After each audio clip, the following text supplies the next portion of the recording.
Sir, நம்மளோட YouTube viewer ஒருத்தர் கேள்வி கேட்டிருக்கிறாரு. அதாவது அவர் இஎம்ஐயில் வீடு, கார் இதெல்லாமே வாங்கிட்டாரு.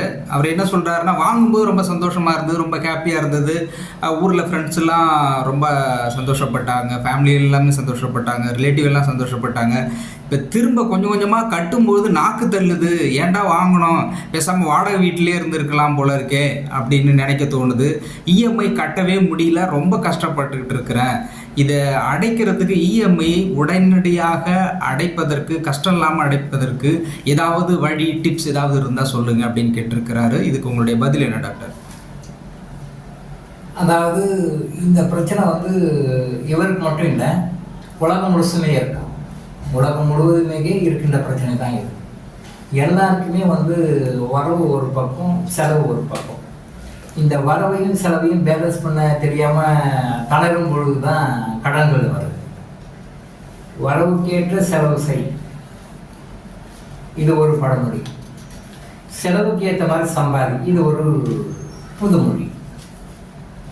வரவுக்கு ஏற்ற மாதிரி செலவு பண்ணும், இது இந்தியாவோட ரொம்ப ஃபேமஸான ஒரு பழமொழி. தெரியும் உங்களுக்கு. என்ன வரவோ அதுக்கு மாதிரி செலவு பண்ணும், அதில் கால் வைக்க வேண்டாம்.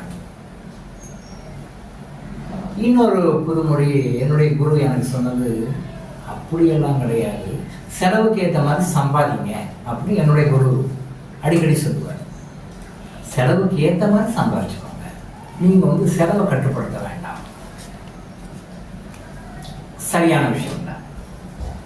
இப்போது சில வருடங்களுக்கு முன்பு ஒரு ரிசெஷன் வந்தபோது வேர்ல்டு வைடாக ஃபுல்லாக எல்லாருமே சாப்பிட்றாங்க. யூஎஸில் எல்லாம் ரொம்ப சாப்பிட்றாங்க. உலகமே ரிசர்ச்சில் ரொம்ப சஃபராகிட்டு இருக்கும்பொழுது ரஷ்யனில்,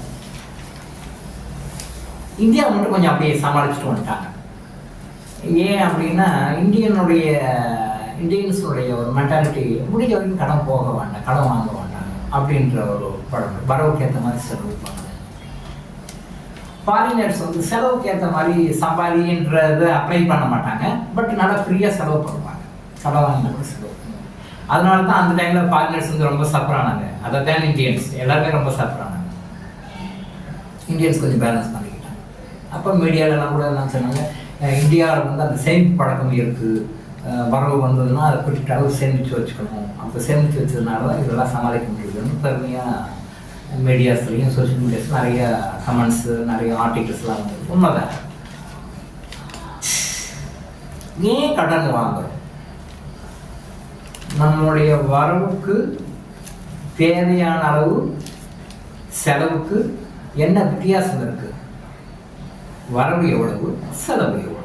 வரவுக்கும் செலவுக்கும் பேலன்ஸ் பண்ண தெரியாதனால தான் நம்ம சஃபர் ஆகிறோம், கடன் வாங்குறோம். ஒரு முறை இந்தியன் ஃபைனான்ஸ் மினிஸ்டர் சிதம்பரம் சொன்னார், நிறைய பேர் எல்லாம் கடன் வாங்குங்க, கடன் வாங்க, கடன் திருப்பி கொடுங்க, அப்போ தான் நாட்டுடைய பொருளாதாரம் வளரும்னு சொல்லிட்டு யூனியன் ஃபைனான்ஸ் மினிஸ்டர் சிதம்பரம் சொன்னார். ஒரு வகையில் சரிதான். அந்த பணத்தை வாங்கி எப்படி ஹேண்டில் பண்ணுறதுன்னு தெரியல. கடன் வாங்கலாம், ரைட்டு. அந்த கடன் வாங்கும் பொழுது அந்த கடனை வாங்குற பணத்தை எப்படி ஹேண்டில் பண்ணி அதை எப்படி அதை பல மடங்காக பெருக்கி திருப்பி கொடுக்கணுன்ற டெக்னிக் தெரியாத போது அப்போ அவங்க டீபால்டர் ஆகிடுறாங்க. அப்புறம் பேங்க் சிவியர் ஆக்ஷன் எடுக்கும். அப்புறம் வீட்டில் நிம்மதி இல்லாமல் நம்ம டெய்லி பேப்பர்ஸில் பார்க்கணும். ஒரு லாஸ்ட் வீக் கூட ஒரு ஆர்டிக்கலில் பேசணும், கடன் தொல்லை அதிகமாக போனதுனால ஃபேமிலியே சூசைட் பண்ணிக்கிட்டாங்க. இதுக்கும் ஒரு பெரிய பணக்காரன் ஃபேமிலியே சூசைட் பண்ணிக்கிட்டாங்க. ஒரு ரீசெண்டாக கூட அதை பற்றி நம்ம வீடியோவில் பேசணும். எல்லாருக்கும் இருக்கிற பிரச்சனை தான். சாதாரண மக்களுக்கு அவங்க லெவலில் பணம் பத்தலை, மில்லியனர்ஸ்க்கு அவங்க லெவலில் பணம் பத்தலை, பில்லியனர்ஸ்க்கு அவங்க லெவலில் பணம் பத்தலை. ஸோ பணம் பத்தலைன்றது பற்றாக்குறை எல்லாருக்குமே இருக்குது. But how to handle the money அப்படின்ற சீக்ரெட்டு, அப்படின்ற டெக்னிக்கு தெரியல, ஃபாலோ பண்ணதுக்கு என்ன வழின்னு புரியலை. That's why the peoples are suffering. இப்போது ஒரு நயர் கேட்ட மாதிரி எப்பயுமே என்ன பண்ணுங்கள், உங்களுக்கு என்ன தேவை, உங்களுக்கு என்ன தேவைகள்னு பாருங்கள். அதுக்கு தகுந்த மாதிரி என்ன வருமானம் வருதான்னு சொல்லி பாருங்கள். அந்த வருமானம் வரும்போது அந்த வருமானம் குறையுது அப்படின்னு சொல்லி சொன்னால், அந்த வருமானத்தை அதிகப்படுத்துறதுக்காக நம்ம சாஸ்திரங்களை என்ன வழிகள் சொல்லியிருக்கோ அந்த வழிகளை ஃபாலோ பண்ணுங்க. கடன் வாங்க வேண்டிய அவசியமே இருக்காது, கடன் வாங்க வேண்டிய தேவை இல்லை. கடன்காரன் ஆகிறதுனால நமக்கு தான் நிம்மதி இல்லை. கடன் பட்டார் நெஞ்சம் போல கலங்கினான் இலங்கை வேந்தன். இப்போ சொல்ல நாமெல்லாம் பிறக்கிறதுக்கு முன்னாடி அந்த காலத்திலே சொல்லி வச்சிருக்காங்க ராமாயணம். நாமெல்லாம் பிறக்கிறதுக்கு முன்னாடி அந்த காலத்திலேயே கடன் பட்டார் நெஞ்சம் போல கலங்கினான் இலங்கை வேந்தன். அப்போ ராவணன் எந்த அளவுக்கு கலங்கினார்ன்றத ஒரு கம்பர் வந்து எவ்வளோ அருமையாக சொல்லியிருக்கார். கடன் பட்டார் நெஞ்சம் போல கலங்கினான் இலங்கை வேந்தன். கம்பருடைய கவித்திறன் பாருங்க எவ்வளோ அருமையாக சொல்லியிருக்கிறார். அந்த காலத்திலேயே பணத்தை அதிகப்படுத்துறதுக்கு, வருமானத்தை அதிகப்படுத்துறதுக்கு என்ன வழி பாருங்க, செலவை குறைக்கிறதுக்கு என்ன வழின்னு சொல்லி பாருங்க. நீங்க இயற்கையாக முறையாக நேர்மையான முறையில் சம்பாதிக்க ஆரம்பிச்சீங்க அப்படின்னு சொல்லி சொன்னா அந்த பணம் பல மடங்காக அதிகமாக உங்களுக்கு வரும். அந்த பணம் பல மடங்காக ஆசீர்வாதமாக பெறும். தவறான முறையில் முறையற்ற வழியில் நம் பணம் சம்பாதிச்சோம் அப்படின்னு சொல்லி சொன்னா அது நமக்கு ஒட்ட. 1000 கோடி பணம் இருந்தாலும், $100 பில்லியன் பணம் இருந்தாலும், முறையற்ற வழியில் நம்ம சம்பாதிச்சோம் அப்படின்னு சொல்லி சொன்னா அதை நாமளும் அனுபவிக்க முடியாது, நம்ம குடும்பத்தினரும் அனுபவிக்க முடியாது, நமக்கு வேண்டப்பட்டவரும் அனுபவிக்க முடியாது. பொதுவாகவே கடன் அப்படின்றது வந்து நம்முடைய ஒரு ஜென்மத்தில் நாம் செய்த பாவங்களால் வர்றதுதான் கடன். ஒரு மனிதனுக்கு இந்த பூமியில் பிறக்கிறவங்களுக்கும் 5 வகையான கடன்களை இருக்கின்றன. இந்த 5 வகையான கடன்களையும் நாம் நலிகை பண்ணி நியூட்ரல் பண்ணும் பொழுது தான் நம்ம இந்த எந்த மதத்தை சேர்ந்தவர்களாக இருந்தாலும் அவங்க இறைவனை அடைய முடியும், முக்தி அடையும். அது எந்த மதத்தை சேர்ந்தவங்களாக இருந்தாலும் இறைவனை அடைகிறேன் அப்படின்னு சொல்லி சொன்னால் இந்த கடன்கள்லாம் இல்லாமல் no arrears, no due certificate நமக்கு இருக்கணும். அந்த நோ டியூ சர்டிஃபிகேட் இருந்தால் தான் அந்த சொர்க்கத்தில், அந்த முக்தியில், அந்த மோட்சத்தில் நம்ம உள்ளே என்ட்ரு ஆக முடியும். அதர்வைஸ் முடியாது. மற்ற 4 கடனை பற்றி பின்னாடி பேசுவோம், பணக்கடனை பற்றி மட்டும் பேசுவோம். உங்களுடைய ஜாதகத்தில் பார்த்தீங்க அப்படின்னு சொல்லி சொன்னால் புது தோஷங்களும் வேற ஒரு 3 தோஷங்களும் உங்கள் ஜாதகத்தில் இருக்கும். ஸ்பெசிஃபிக்காக இப்போ கேட்ட நேயக்காக சொல்கிறேன். புது தோஷம் இருக்கும், இது இல்லாமல் 3 தோஷம் ஒரு ஜாதகத்தில் இருக்கும். நல்லா பாருங்கள். அந்த தோஷத்தை சரி பண்ணுறதுக்கு என்ன வழின்னு பாருங்கள். அதை சரி பண்ணுங்க. உங்களுக்கு தேவையான அளவு பணம் வர ஆரம்பிக்கும். உங்களுக்கு தேவையான அளவு பணம் வந்ததுன்னா நீங்கள் கடன் வாங்க போறீங்க, வாங்க மாட்டீங்க. இங்கே வரவு குறைவாக இருக்கிறது, செலவு அதிகமாக இருக்குது, அதனால கடன் வாங்குறீங்க, ஹாப்பியாக வாங்கிடுறீங்க. நீங்கள் செலவை குறைச்சிக்கணும். ஒன்று இல்லை, பேசிக் நீடுக்காக நீங்கள் கடன் வாங்குறீங்க அப்படின்னு சொல்லி சொன்னால் அந்த கடனை அடைப்பதற்கு வருமானம் தான் வரணும்.